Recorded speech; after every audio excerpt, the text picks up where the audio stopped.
पहले चरण की तरह मध्य प्रदेश में दूसरे चरण में भी मतदान प्रतिशत घटा है। कम मतदान प्रतिशत को लेकर राजनीतिक दल अपने अपने पक्ष में माहौल के दावे कर रहे हैं।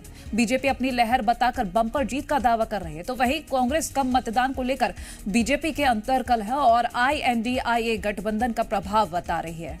लेकिन ये तो 4 जून को ही सामने आएगा कि आखिर जनता ने किसके हित में मतदान किया और किसे वोट की चोट से धाराशायी किया है।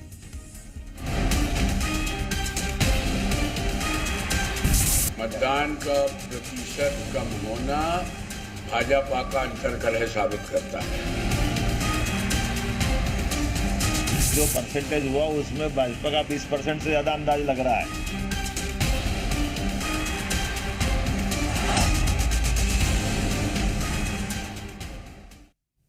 तो चलिए सबसे पहले आपको मध्य प्रदेश का मतदान प्रतिशत बता देते हैं कि कहां कितना मतदान दर्ज किया गया है। होशंगाबाद में 67.16% मतदान दर्ज किया गया है। सतना में 61.87% मतदान दर्ज किया गया है। टीकमगढ़ की बात करें तो यहां 59.79% मतदान दर्ज किया गया है। वहीं खजुराहो की बात करें तो यहां 56.44% मतदान दर्ज किया गया है। दमोह में 56.18% मतदान दर्ज किया गया है। वहीं रीवा की बात करें तो यहां केवल 48.67% मतदान दर्ज किया गया है। और अब आपको 2024 और 19 के वोट प्रतिशत में अंतर को भी बता देते हैं। 2024 की बात करें तो इन 6 सीटों पर 58.35% मतदान दर्ज किया गया है। वहीं 2019 की बात करें तो इन्हीं सीट्स पर 67% मतदान दर्ज किया गया था। अब आपको बताते हैं कि किस सीट पर 2019 के मुकाबले कितने प्रतिशत कम मतदान हुआ है। खजुराहो की बात कर लेते हैं पहले, तो यहां 2019 के मुकाबले 11.84% मतदान कम दर्ज किया गया है। रीवा की बात करें तो 2019 के मुकाबले यहां पर 11.66% मतदान कम हुआ है। दमोह में 2019 के मुकाबले 9.64% मतदान कम हुआ है।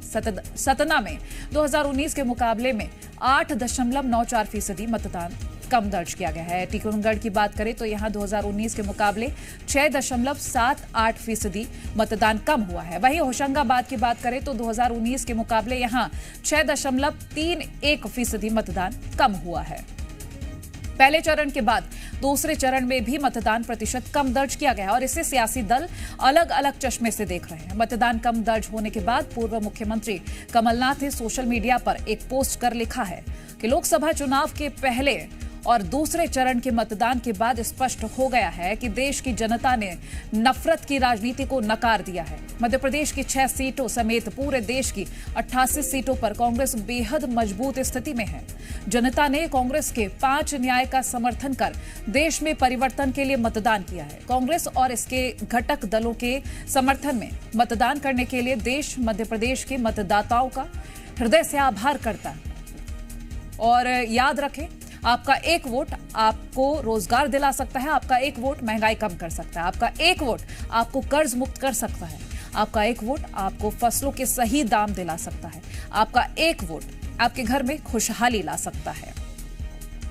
वहीं कांग्रेस के पूर्व मंत्री मुकेश नायक का कहना कि बीजेपी के लिए चिंता का विषय है कि आखिर कैसे, वो सुनवा देते हैं। 11% महिलाओं का वोट कम हुआ है। जो भी मध्य प्रदेश में सरकार बनी थी पिछली, ये लाडली लक्ष्मी योजना के कारण जो महिलाओं ने सपोर्ट किया था भारतीय जनता पार्टी को, उसका परिणाम था। और 11% महिलाओं का वोट कम होना ये बीजेपी के लिए अच्छी खबर नहीं है। दूसरी बात, जो 8% पुरुषों का मतदान कम हुआ है, ये अभी जो जानकारी आ रही है ये शहरी क्षेत्रों में हुआ है और वहां ज्यादा हुआ है। आप थोड़ा इसको क्रॉस चेक कर लीजिए, जहां बीजेपी ज्यादा वोटों से चुनाव जीती है, पिछला लोकसभा का भी और विधानसभा का भी।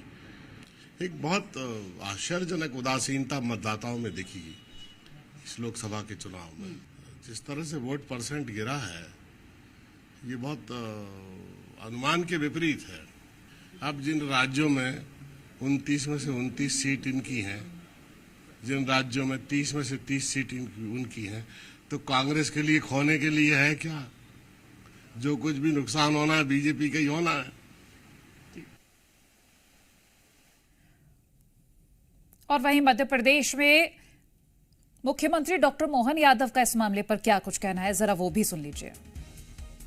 कई प्रकार के फसल कटाई का मौसम भी चल रहा है, लेकिन उसके बावजूद भी निर्वाचन हुआ। हम उम्मीद करेंगे और आगे होना चाहिए, बढ़ना चाहिए। पिछली तुलना में जो हम 6 सीट पे लाए थे उसकी तुलना में हम काफ़ी अच्छे हैं। बाकी राज्यों की तुलना में तो संतोषजनक है। बाकी राज्यों की तुलना में मध्य प्रदेश में बहुत अच्छा हुआ।